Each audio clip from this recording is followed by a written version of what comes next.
படைப்பதற்கு முன் ஒன்றே ஒன்று எழுங்கதுமே முடிவில்லாத ஆதிக்கடல் அமைதி பரந்த வெளி இந்து தத்துவத்தில் சிருஷ்டித்தீயால் தொடங்கவில்லை.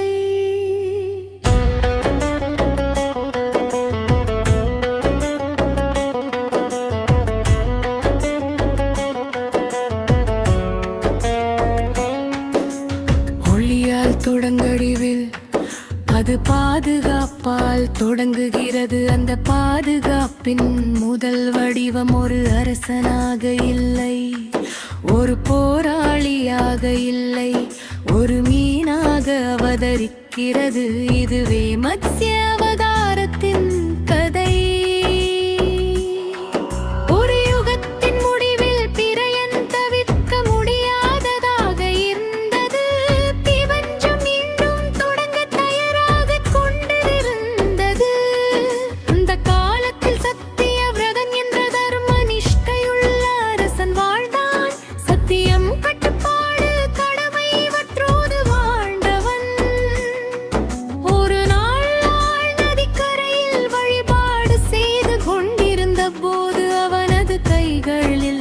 சிறிய மீன் தோன்றியது. அந்த மீன் மென்மையாக பேசினது, என்னை காப்பாற்று என்று கேட்டது. அந்த கருணை செயல் சிருஷ்டியின் எதிர்காலத்தை காக்கும் என்று அவனுக்கு தெரியவில்லை. அடுத்த நாளே அந்த மீன் அந்த பாத்திரத்திற்கு மிக பெரியதாக வளர்ந்தது. அரசனதை பெரிய பாத்திரத்துக்கு மாற்றினார். குளத்தின் பேனாருக்கு ஒவ்வொரு முறையும் அந்த மீன் மேலும் மேலும் வளர்ந்தது. இறுதியில் கடலில் விடப்பட்ட போது உண்மை வெளிப்பட்டது.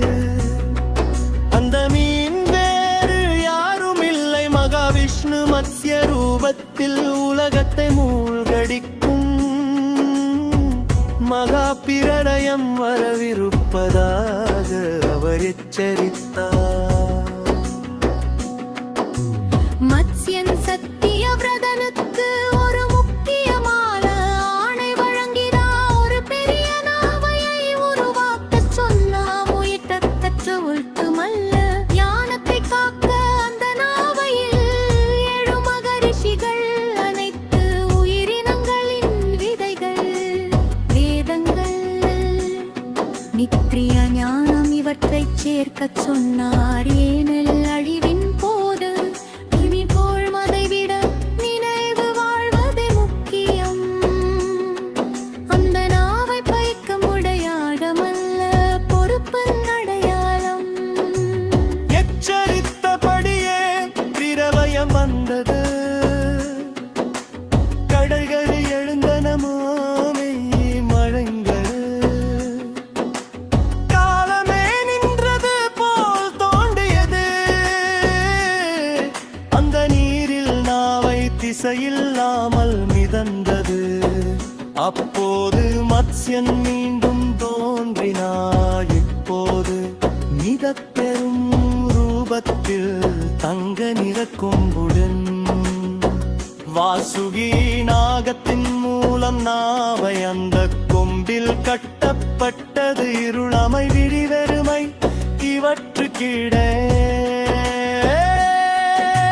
மத்ஸ்ய நாவையை பாதுகாப்பாக வழி நடத்தினார்.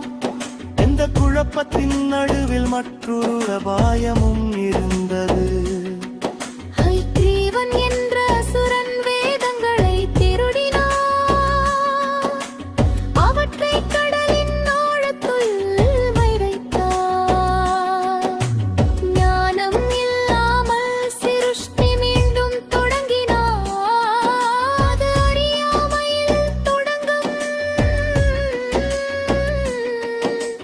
மத்ஸ்யன் கடலின் ஆழத்திற்குள் இறங்கினார்.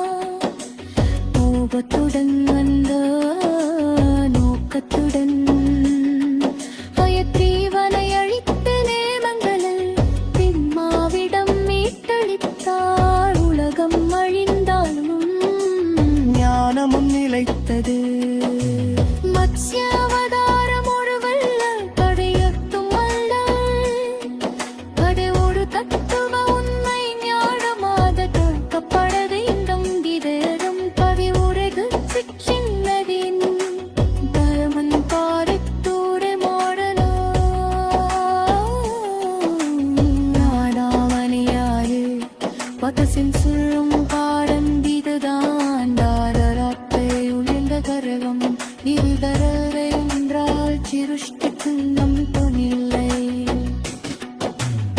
ஜெயந்தை கணனியம் நல் விச்சிரேன் முதல்லரனாரம் நடித பொழிவதன்னனின் காலின் வரிடம் எரிதனில் ஒளி நீரெல்லாம் பொருந்தியதே செந்தவங்கரமாக வரம் திகழ் தெய்வம் சிருஷ்டியர் நிலைமய சங்கித்திரா கருந்திய நிலைய